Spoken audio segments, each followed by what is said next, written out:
কোন কবরে নাফরমানকে যখন নেওয়া হয়, আমি নিজে এই হাদিস পড়াইছি, আল্লাহ নবী সাল্লাল্লাহু আলাইহি সাল্লাম বলে কোন পাপীকে যখন কবরে নেওয়া হয়,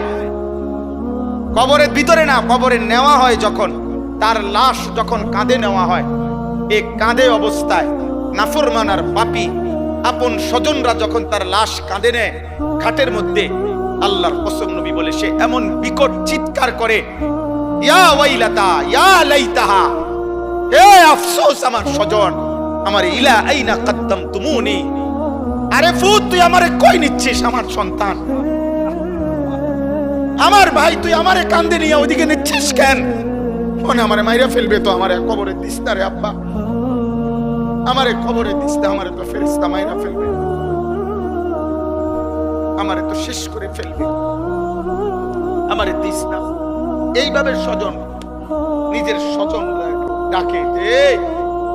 কারণ আপন জনরাই তো লাশ কাঁধে নেয়, আপন জনদেরকে ডাক দে, আব্বা এটা করিস না, আব্বা আমারে নিস না ওইদিকে।